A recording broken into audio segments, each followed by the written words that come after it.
nginenkinga nesamo mhlawumbe abantu babengijabulela okwesibili ngiyakabi nankinga ngiyabavumela ukuthi bangijabulela okwesibili ngicela ningijabulela okwesibili guys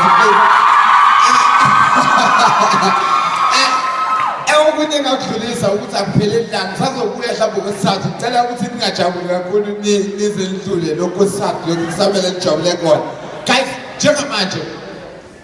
engangidlulisa kunina okunye kwento engiyitholile sengibhale inkondlo from 2007 kuze kube manje 2014 njengoba sinanda but for the first time ngithula inkondlo emhlabeni okanye eNingizimu Afrika yakwazi ukuthi ithinte abantu abaningi ngendlela esimangaliso ngithemba ngiyibona ukuthi ithinte abantu abaningi ngabona ukuthi kushuthi isimo engibhale ngaso isimo esithinta abantu abaningi eNingizimu Afrika kunenkondlo yami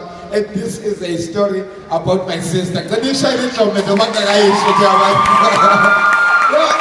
Lekon yang kasula ko man sembele kaphenduka naselokushini seku story about my sister nangomjinda lo story about my sister angena story about my sister ngithi kwena this is a story about my sister nafisa ukwazi ukuthi waphele lapha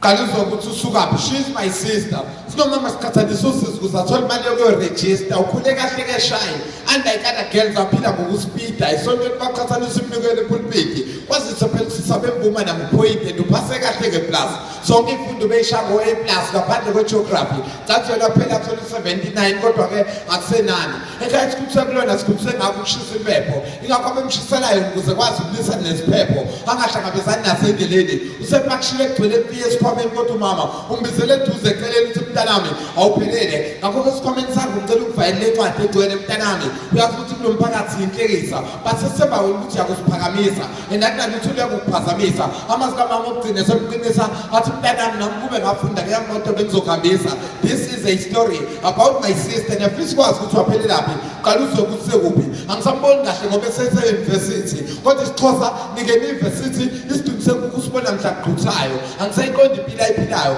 manje umntwana othandazayo manje ngingane ethandezayo isincwadi bathe bathi sefuna ukugaxela esitayeleni sekhohle ukuthi wayeleni senene-share etshwaleni uphiyane ingane zasemasabhabs ubezalelwe odakeni ucela imali ekhaya kade kungadingi ukuze kufundele esikoleni this is a story about my sister nafisa ukwazi ukuthi waphele laphi qala uzokuthi sekuphi ngebantu umama engafundile so ixoxelo yena ukuthi ngiphasile bathe emva komnyaka ethile wayesebuyile eseshayekile eseney'nkomba zokuthi akaphilile esephethe isitifiketi ey'mbili esakhe sokuzala nesengane yakhe yomfana ubulili uyisengane wamgcinisa iney'nyanga ey'mbili this is a story about my sister nafisa ukwazi ukuthi waphele laphi qala uzokuthi sekuphi usesamjondolo ekhanga emva kwendlu kumshiyeni amayeyo akaphilile esisi wami engizomgada ukuthi phuthume esikoleni sime ekhaya siqondile ngakho kungahlingisi ngamane ngibonela esikoleni ngilambile mhlawumbe ukuthi ngigcine ey'nyangeni ey'dlulile but nginethemba lokuthi impilo engcono ngizoyithola mzukwane sengifundile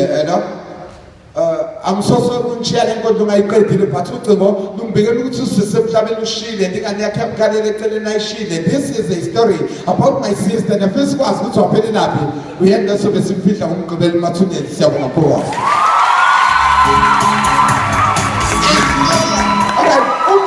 umbuzo wami ukuthi ngazojabulelani ngoba uyafa usisi wami angazi ngijabule ukuthi nginosisi ofayo